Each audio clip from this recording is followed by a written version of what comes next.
বর্তমানে সৌদি আরবে অবস্থানরত যে সকল বাংলাদেশি প্রবাসী ভাই ও বোনেরা আছেন তাদেরকে জানাই আন্তরিক সালাম, আসসালামু আলাইকুম ও ঈদ মোবারক। বর্তমানে পুরো মধ্যপ্রাচ্যের ভিতরে ইরান ও ইসরায়েল চলমান যুদ্ধের কারণে একটি অস্থিতিশীল পরিবেশ এবং আতঙ্ক ছড়িয়ে আছে, যে কারণে মধ্যপ্রাচ্য থেকে বাংলাদেশগামী যত ট্রানজিট ফ্লাইট আছে এই ফ্লাইটগুলো প্রায় সময়ে আপনার শিডিউল পরিবর্তন হচ্ছে বা স্থগিত হয়ে যাচ্ছে, যেটা বর্তমান সময়ে একটি বড় বিড়ম্বনা সৃষ্টি করেছে যারা ছুটিতে যেতে চাচ্ছেন বা দেশে ফিরতে চাচ্ছেন।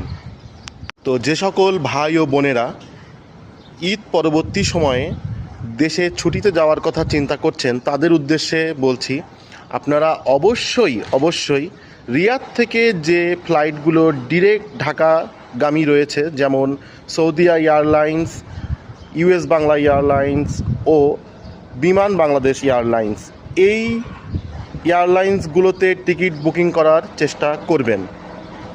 তাতে করে আপনাদের এই ভ্রমণের ফ্লাইটগুলো ক্যান্সেল হওয়া বা বাতিল হওয়া বা শিডিউল পরিবর্তন হওয়ার সম্ভাবনা অনেকটাই কমে যাবে, এমনকি 90% পর্যন্ত কমে যেতে পারে। আমার আশেপাশে যে সকল ভাই ও বোনেরা আছে যারা যেতে চাচ্ছে, এমনও দেখেছি যে তারা ট্রানজিট ফ্লাইটগুলোতে টিকিট বুকিং করার পরে তারা এয়ারপোর্টে যাচ্ছে এবং তাদের শিডিউলগুলো পরিবর্তন হয়েছে এবং তারা কঠিন বিড়ম্বনায় পড়তেছে। তাই আমরা এই মুহূর্তে ট্রানজিট ফ্লাইটগুলো অ্যাভয়েড করব, আমরা বুকিং করব না। আর ইতিমধ্যে আমরা যারা ট্রানজিট ফ্লাইটগুলো বুকিং করেছি তারা যেহেতু করে ফেলেছি সেহেতু আমাদের এই মুহূর্তে কিছু করার নাই। তো আপনারা আপনাদের কর্মস্থল থেকে যখনই আপনারা এয়ারপোর্টের উদ্দেশ্যে বের হবেন, অবশ্যই তার 2 থেকে 3 ঘন্টা বা 4 ঘন্টা আগে আপনারা যে এয়ারলাইন্সের টিকিট বুকিং করেছেন ওই এয়ারলাইন্সের ওয়েবসাইটে যে শিডিউল দেখে নেবেন যে আপনার ফ্লাইটটি পরিচালিত হবে কি না, আপনার শিডিউলটি পরিবর্তন হয়েছে কি না।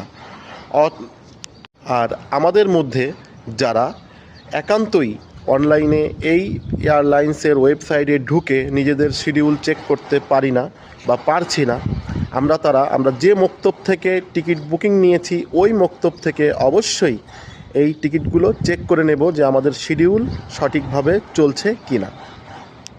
তো সকলের যাত্রা শুভ হোক।